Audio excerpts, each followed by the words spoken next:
Bienvenue sur le podcast des Montessori 7, Montessori à la maison. Je suis Anne-Laure Schneider, formatrice Montessori et maman de 5 enfants instruits en famille.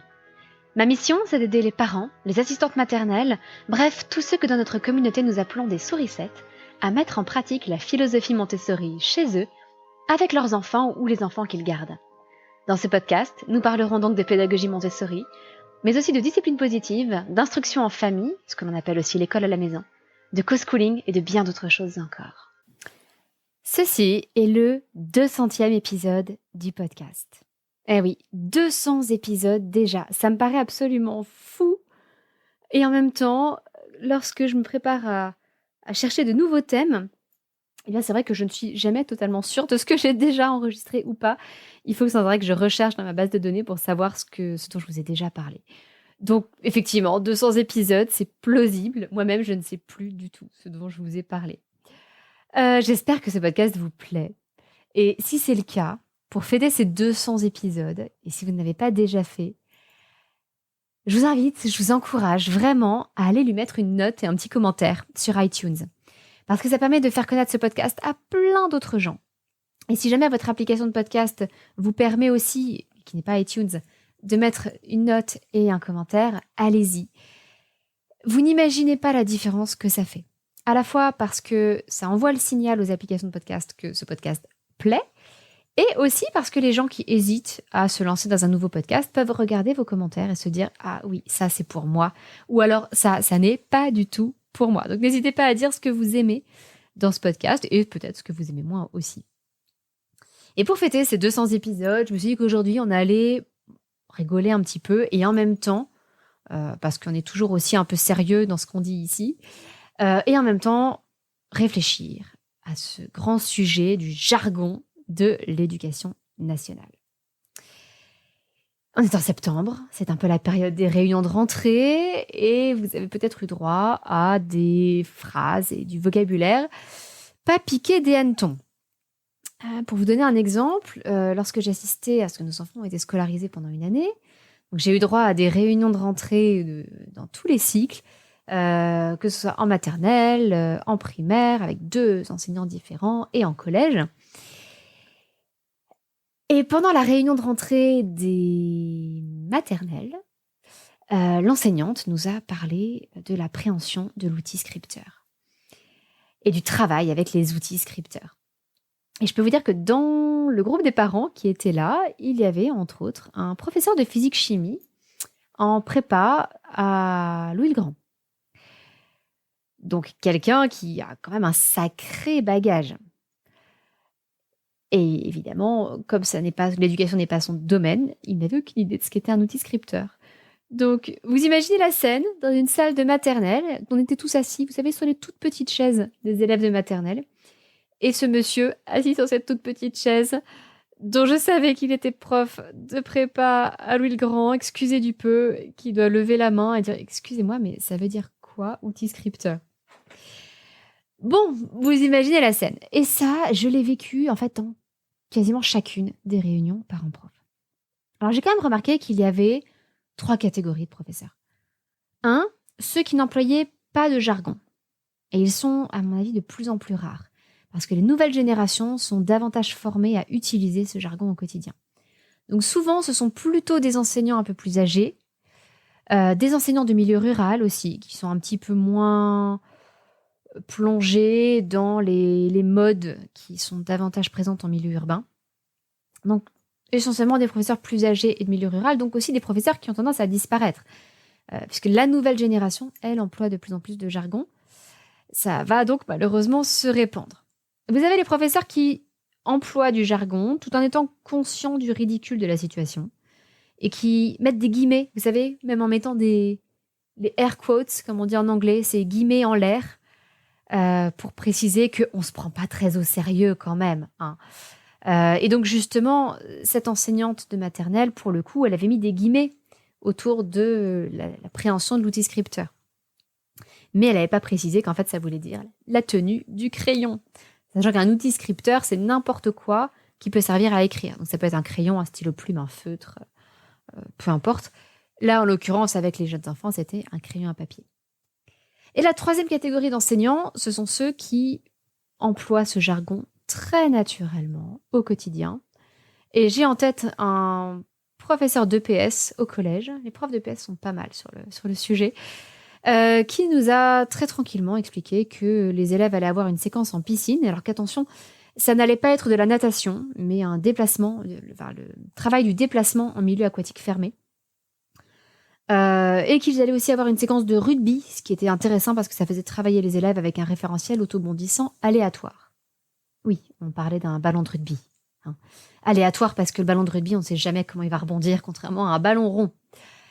Ça valait le coup de parler de référentiel autobondissant aléatoire. Hein.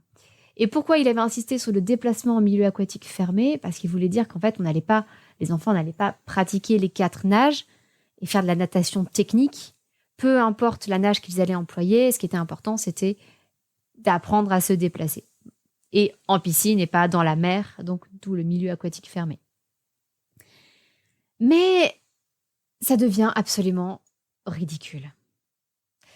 Je vous ai fait un petit texte. Essayez d'imaginer que vous accompagnez votre enfant en maternelle ou en primaire et que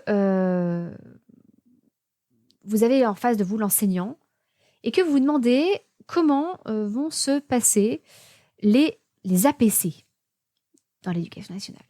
Alors, qu'est-ce que c'est que les APC? Les APC, je vous le dis un petit peu pour tricher, ça s'appelle les activités pédagogiques complémentaires. Ça vient en plus des heures hebdomadaires. En gros, on peut voir ça un petit peu comme du soutien scolaire. Et au collège, ça s'appelle les AP. Mais là, c'est les APC en primaire, histoire de bien rajouter de la confusion à tout ça. Donc, imaginez-vous en train de discuter avec l'enseignant à une réunion parents-prof et un parent demande « Mais comment ça va se passer, les APC ?»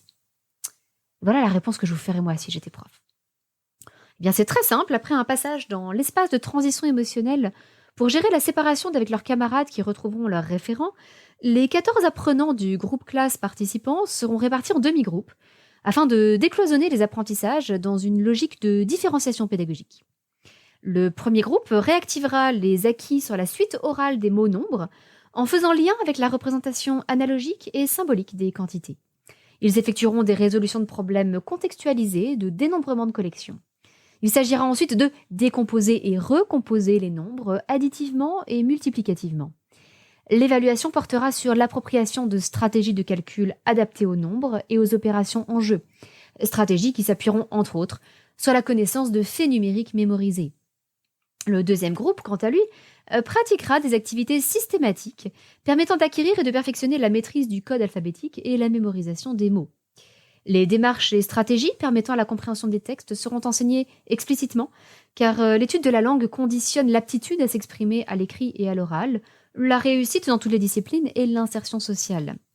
Une approche progressive fondée sur l'observation et la manipulation des énoncés et des formes, leur classement et leur transformation, conduira à une première structuration des connaissances qui seront consolidées durant les APC suivants.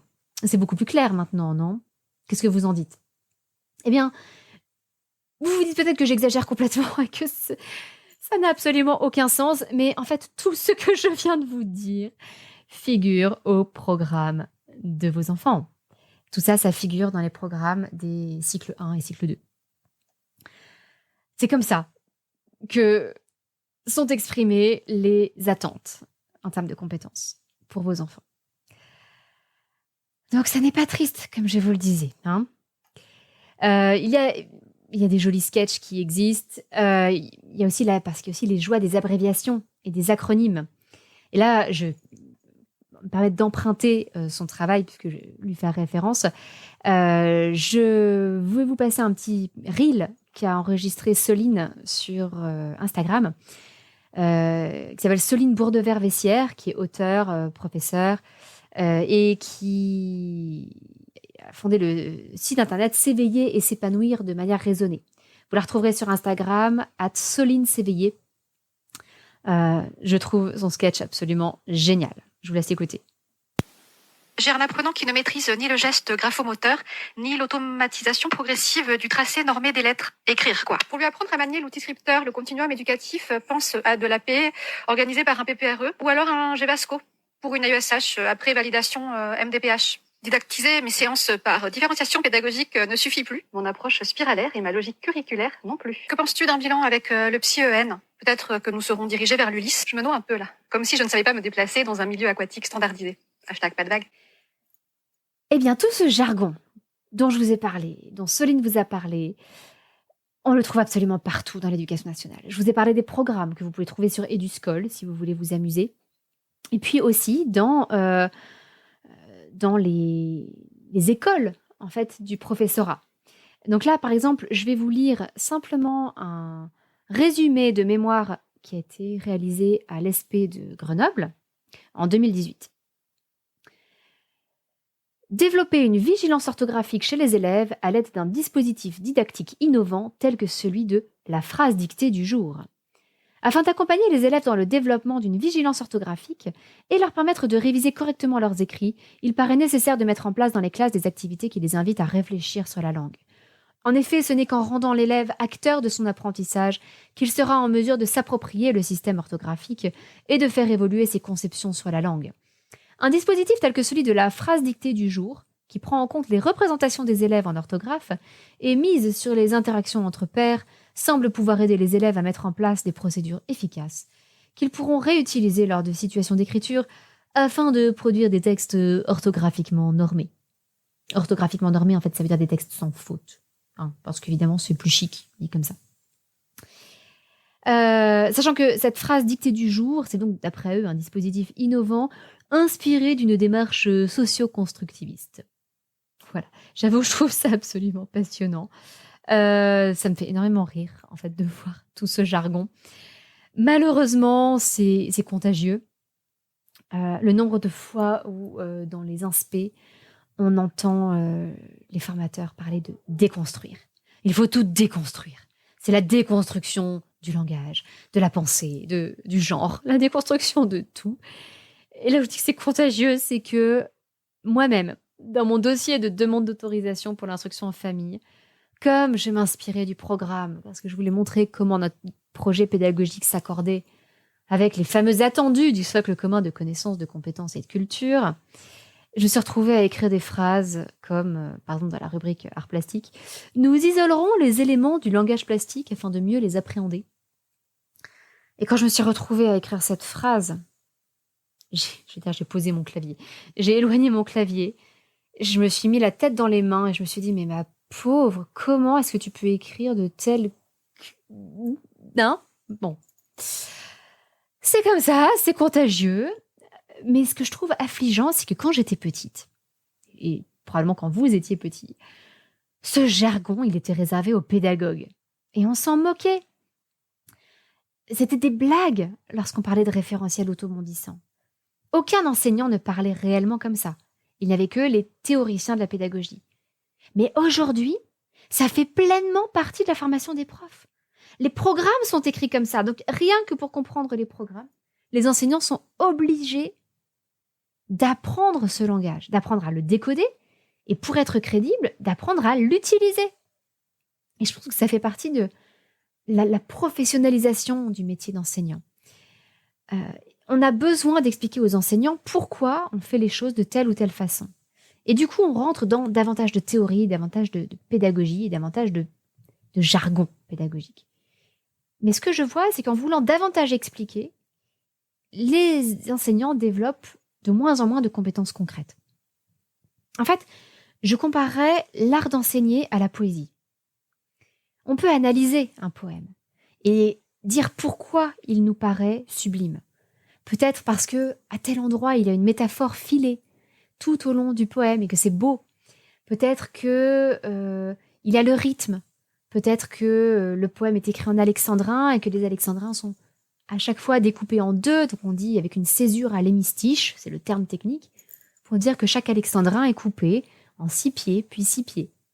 Et qu'il y a un effet de balancier, qu'il y a un certain équilibre comme ça. Peut-être qu'on peut détailler toutes les figures de style qui figurent dans le poème. Donc on peut analyser et comprendre pourquoi ce poème est si bien écrit. Qu'est-ce qui dans ce poème nous touche ? Mais être poète, ça n'est pas se dire « Alors, voyons, j'ai un poème à écrire. Je vais commencer par une petite métaphore. Dans la première strophe, je vais utiliser des rimes embrassées pour symboliser l'emboîtement des concepts. Et puis là, là, je vais couper après 3 pieds et puis laisser 9 pieds après. Ça créera un déséquilibre dans le vers qui donnera une certaine instabilité à mon poème. Non, ça n'est pas comme ça qu'un poète écrit. Un poète écrit avec son art, qui est le fruit de son expérience, d'un travail 1000 fois remis à l'ouvrage, remis sur le métier. Et l'intuition va jouer un rôle important, fondamental. C'est là que le génie intervient aussi. Et les poètes qui cherchent à travailler d'une façon extrêmement technique ne sont pas de vrais poètes. En général, leurs poèmes semblent laborieux, pesants, lourds, et on n'y trouve pas le souffle qu'on retrouve chez les plus grands poètes de la langue française. Eh bien, c'est pareil pour l'éducation. On ne peut pas fonctionner uniquement à coup de séquences didactiques. À un moment donné, il faut observer les enfants, les élèves, comprendre comment ils fonctionnent, avoir, oui, des connaissances sur leur développement, mais tout va passer d'abord par l'observation concrète de l'élève que j'ai en face de moi. Et ensuite, faire preuve d'imagination, faire preuve de créativité et faire preuve d'une certaine rigueur aussi, de persévérance dans le temps. Maria Montessori disait que le premier travail de l'éducateur, c'était sa préparation intérieure. La préparation intérieure de l'adulte, c'est fondamental. C'est le premier travail que doit faire tout éducateur. Alors ce langage, ce jargon, bien sûr qu'il a une utilité. Il est utile pour parler de techniques entre théoriciens, pour échanger sur des pratiques précises lorsqu'on a besoin vraiment d'un grand degré de précision.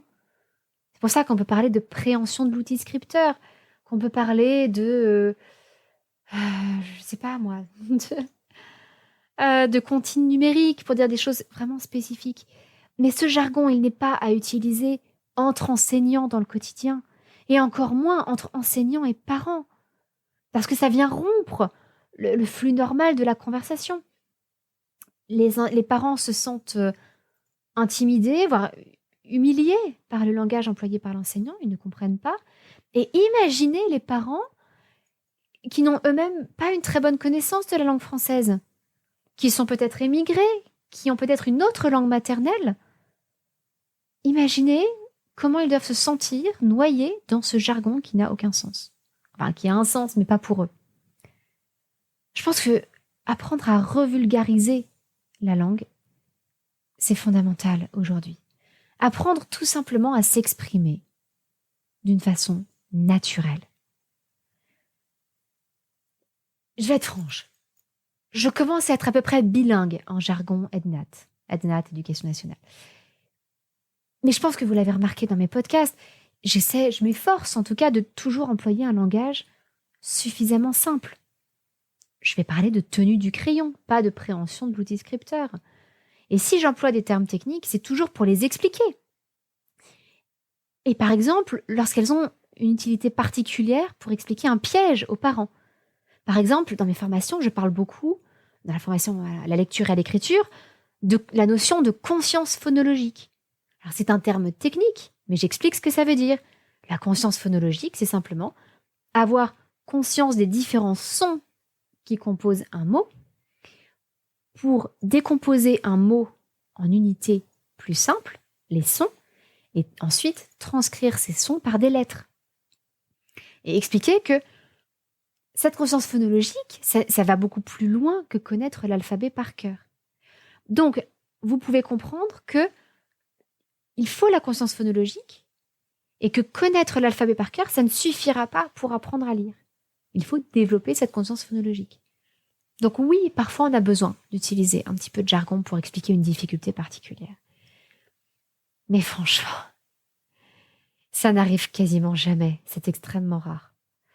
Je crois qu'au fond, ce jargon, il est avant tout rassurant pour tous les membres de l'éducation nationale.